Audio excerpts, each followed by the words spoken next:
دغه شانتي د ښځو سره مشابهت په څه کې دی؟ عائشه صدیقه رضی الله تعالی عنها زمونږ مور د مؤمنانو مور یو بهترینه زنانه هغې به چې کله قسم خوړو داسې به چې والذي زین الرجال باللحم په هغه ذات مې د قسم چې سړي په ګیرو باندې ښایسته کړي دي او په هغه ذات مې د قسم چې ښځې په کمڅو باندې ښایسته کړي په کوڅو باندې ښایسته کړي دي خو نن سبا دغه نوجوانه دغه مسلمان را لګي په ګیره باندې بلیډ هغه راکاږي ګیره خرئ نو دغه سړی اصل کې ځان د ښځو سره مشابه کوي رسول الله صلی الله علیه وسلم په داسې قسمه مسلمان باندې په داسې مؤمن باندې رسول الله صلی الله علیه وسلم هغه لعنت کړی دی تاسو دې خبرې ته سوچ وکئ څومره د یېرې خبره ده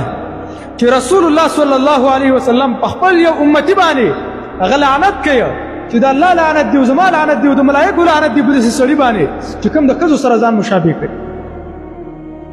یو ځل د رسول الله صلی الله علیه وسلم خواله څه کسان راله غیر دینه کسان و مسلمانان نه د وفد په طریقې سره کله چې د رسول الله مخې ته ودرېده نو دوی داسې کار کله چې دا بریتانې پرېښې و ګیرې خرولې وي ګیرې لرې کړې وې رسول الله ورته ویل ویلکم التبا شی الله م هلاک کا ویل په دې کار د چا امر کړی دی کم سړی را لګېدلی چې تاسو دا خبره کړې چې هلکه تاسو ګیرې وخروئ بریتان پرېږدئ ګوره دا رسول الله چا ته دا خبره کوي دا یو کافر ته دا خبره کوي که زما استاد زمانې دا مسلمان دا نوجوان دا رسول الله صلی الله علیه وسلم لیدلی وی چې دا ګیره ښکته و پورته خرولې ده ته به څه خبرې کوي چې د الله بنده ته ځان ته مسلمان وې ته ځان ته د محمد رسول الله صلی الله علیه وسلم امتي وې د ابوبکر صدیق رضی الله تعالی عنه په باره کې راځي و یو ګوټ کې و جړلې صحابه ویل موږ ویل چې دا سپین ږیره ولې جاړي د هغې نه معلومېږي د ابوبکر صدیق رضی الله تعالی عنه ښایسته ږیره وه د رسول الله په باره کې راځي صلی الله علیه وسلم محمد رسول الله وایي داسې ږیره پرېښه وه چې دا سینه به یې پټوله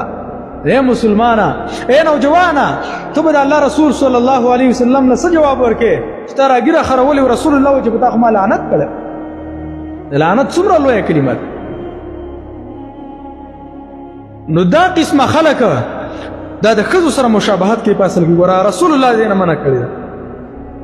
نو په کار د زموږ معاشره له جوړېږي چې کله زنانه هم ځان جوړ کړي دغه شانتې نارینه هم ځان برابر کړي ګوره ځوانان تاسو د سلفو تاریخ وګورئ چې ځوان چا ته ویلی شوی دی ځوان هغه سړي ته ویلی شوی